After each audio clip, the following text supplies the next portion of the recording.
Sa ngayon, ang pinaghahandaan po namin kung paano namin ilalatag ang lahat ng ebidensya kung sakasakaling mag-proceed na ang impeachment hearing.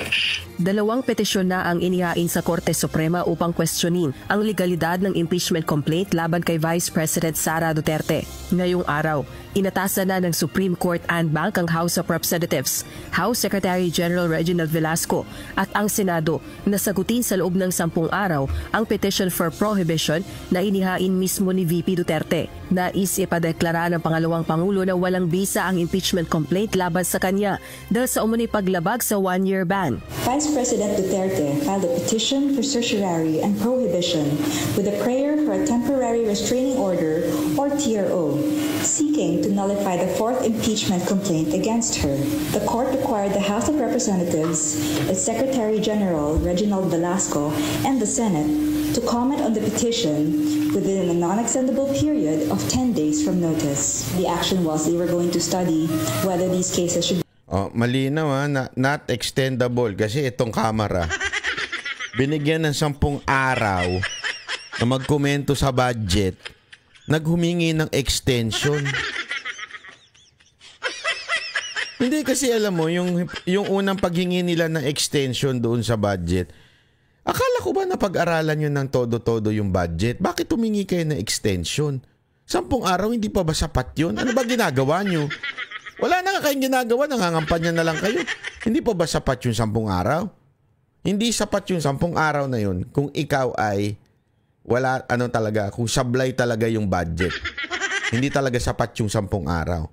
Ngayon, sinasabi dito, you have 10 days to explain regarding dun sa kung yung proseso daw ba na kinirereklamo ng kampo ni BP Sara Duterte ay nasunod o hindi. You have 10 days. Not extendable, sabi niya.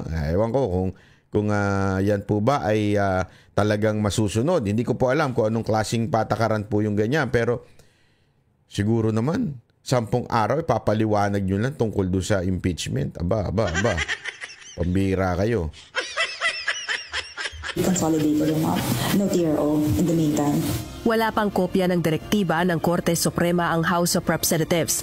Subalit ayon sa ilang kongresista, handa namang sumunod dito ang Kamara. Ayon naman kay House Impeachment Prosecutor, Manila 3rd District Representative Joel Chua, bukod sa mga ebidensya sa 7 articles of impeachment na itrinansmit nila sa Senado, pinaghahandaan din nila ang mga legal na hamong kakaharapin ng prosecution panel ng Kamara. Bukod po sa paghahanda ng mga ebidensya, pinag-aaralan na rin po namin kung ano rin po yung mga pwedeng mga legal challenges na amin din pong kakaharapin.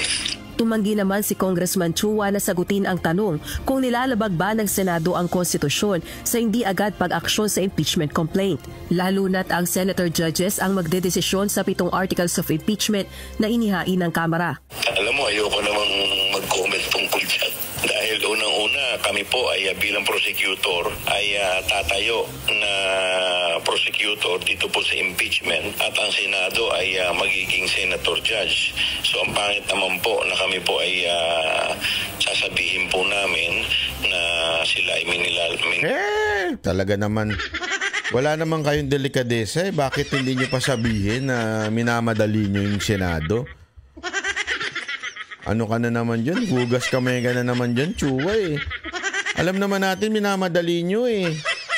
Yung mga kasamaan mo pag nagpa-presko, nagmamadali eh. Tapos sasabihin mo ngayon, ayaw mong kasi hugas kamay ka na naman dyan, brad eh. Ilalabag ang saligang batas. At kami po, ako po, paniniwala ko po, ini-interpret ko lamang po yung ating saligang batas base po sa aking pagkakaintindi at pagkakaunawa. Naniniwala ang mga kongresista na hindi na kailangan magpatawag ng special session si Pangulong Bongbong Marcos Jr. para makapag-convene ang Senado bilang impeachment court. Sa gitna ito ng recess ng Kongreso. Giit ng mga kongresista, mandato ng Kongreso at Senado ang issue ng impeachment na nakasaad sa saligang batas. Giit naman ng malaki. Hindi, antayin muna natin yung sagot. Sagot ninyo sa Supreme Court. Huwag kayong masyadong nagmamadali. Bakit nyo ba ang inangarag yung Senado? December pa lang, nasa inyo na yung mga impeachment eh. Bakit ngayon lang nyo pinasa? Mamadali kayo, porkit napo na yung budget nyo. Porket yung kalokohan sa budget, nabasyo, nabisto, ha? Bigla niyong ipinasa ito. Easy. Senator Cheese, baka naman ma-pressure ka ng mga ng mga bangag diyan, ha? Hindi, ako sinasabi ko lang. Hindi ko alam kung kanino siya papa-pressure, pero wag kang papa-pressure sa mga mga praning diyan. Kanyang malalagay sa alanganing posisyon si PBBM kung sa sarili nito ay magpapatawag ng special session kahit walang request ang Senado. Rosalie Coz, UNTV News Rescue. Diyos ang... Di ba? Alam mo, matindi talaga itong mga pangyayari sa bayan natin. Ha? Nakakalungkot, but this is really masasabi mong wala na. Para kayong wala na hong sinusunod na proseso. Excuse me po. Hindi, alam mo kasi ito sa mga nangyayari ngayon, kita nyo naman yung propaganda na kunwari may nagpe-pressure. Di ba? Tigilan nyo na. Araw-araw yung binabalita may nagpe-pressure Sino ba nagpe-pressure? Hindi ko alam Kasi araw-araw laman ng balita na kinukulit si Escudero na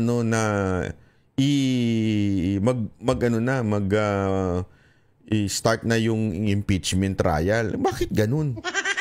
Wala naman nagpe-pressure, kayo lang. It seems that merong propaganda na kuno may nagpe-pressure para biglang hihirit na naman yung presidente, sasabihin, because of the pressure and the clamor of the people to have a impeachment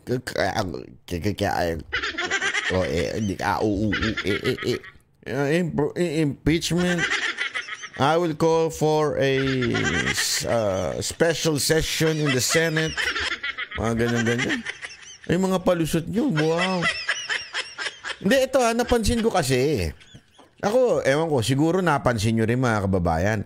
Araw-araw na binabalita, minuminuto, binabalita that there is a pressure, that there is a clamor na simulan na yung impeachment. Araw-araw ninyo, hindi na nga nakakapagbihis si Chis Escudero Kita nyo, naka-t-shirt na lang siya, labas ang utong. Ay, hindi pala labas, nakabakat. Hindi na siya nakakapagbihis. Sa araw-araw ninyong kaka-pressure sa kanya, hindi na siya nakakapagbihis ng maayos. Kita nyo ba?